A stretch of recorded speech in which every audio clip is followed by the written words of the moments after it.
Hey guys, how's it going? We're on to Star Trek Next Generation, episode 7 I think, Lonely Among Us, whereby the Enterprise is picking up delegations from two different races on different planets. The Antakans, which are sort of like a weird alien dog people, and the Celae, who are a reptilian people, and the Enterprise is taking them both to a conference planet called Parliament so that they can iron out their differences. Okay, now on to some of the facts from the episode.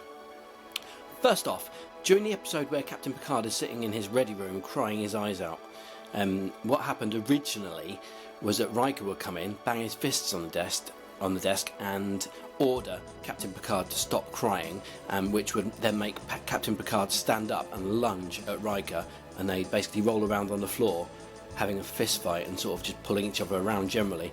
That part of the scene was cut out because it was deemed too violent for 6 PM viewing on TV at the time. Obviously nowadays that would probably be fine, but unfortunately we do get the part of the scene where Captain Picard is crying, but not the part where he's fighting.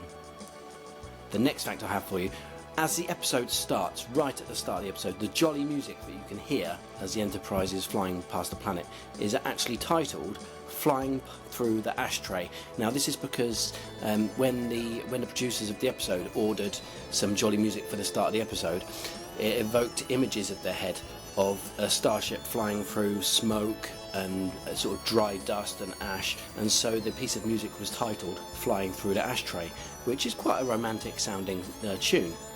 Now, in a deleted scene that didn't make the episode obviously, Captain Picard calls Tasha Yar voluptuous when they walk past each other in the corridor. I've obviously never seen the scene because it's deleted and probably lost. But I've read up on it, and that's what could have been. You could have had Captain Picard telling Tasha Yar that she's voluptuous, so it would have been quite nice. Now, as you probably know, from season 3 onwards, there's a different version of the uniform that the Starfleet people have.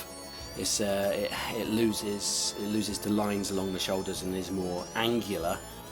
For example, if you look at Series 5 episode Ethics, the Starfleet crew in that episode are wearing the new episode that they have from Series 3 onwards. However, because this episode is in Series 1, they don't have that uniform.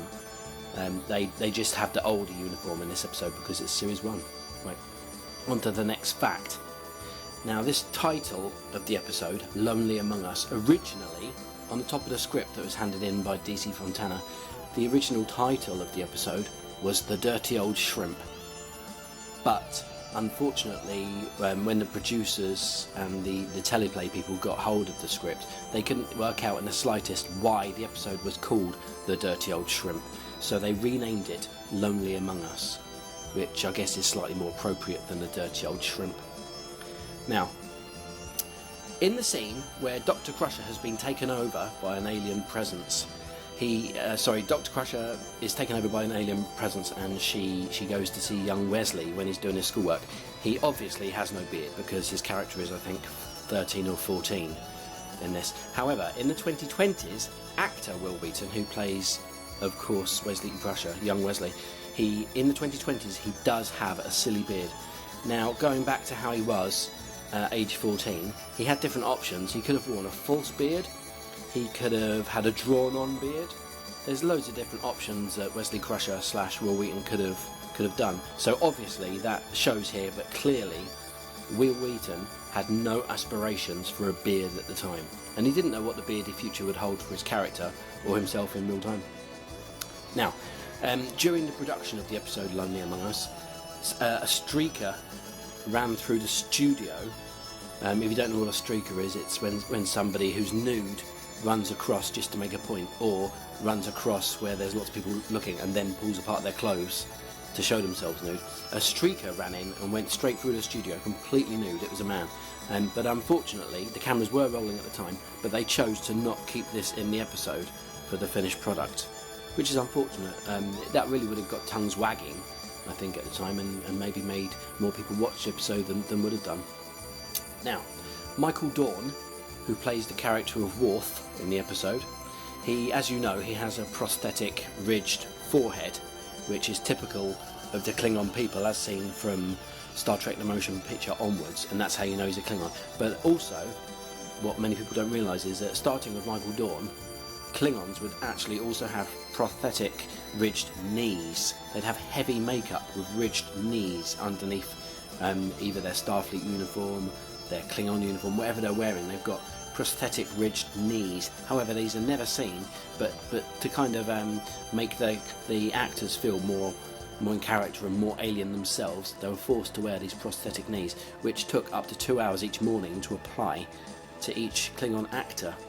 Now, my final fact that I found, and this is a strange one, and I didn't realise until this point, and when I found this out, it was indeed in some information about the episode Lonely Among Us, so I'm including it in this, even though of course it's pertinent to all Star Trek episodes starring Patrick Stewart.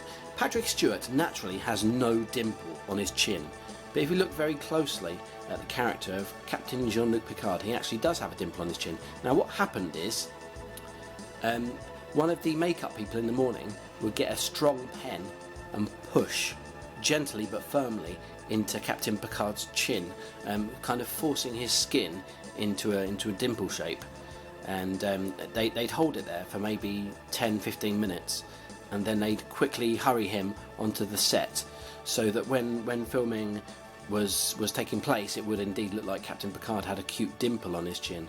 But if the scene or the takes would be more than, I don't know, 7, 8, 9, 10 minutes, unfortunately the dimple would slowly return out of his face and need to be reapplied by a good pushing of the pen again. So I thought that's quite an interesting fact. Okay, thanks very much for checking out my very good facts about the Star Trek Next Generation episode Lonely Among Us. I hope there was a couple of things here that you didn't realise and that you've learnt about this episode. And don't forget to hit that subscribe button if you want to, otherwise don't. Well, I appreciate you watching anyway. I'll see what very interesting facts I can find out about the next episode for next time. Okay, thanks for your time. All the best, guys. Take care.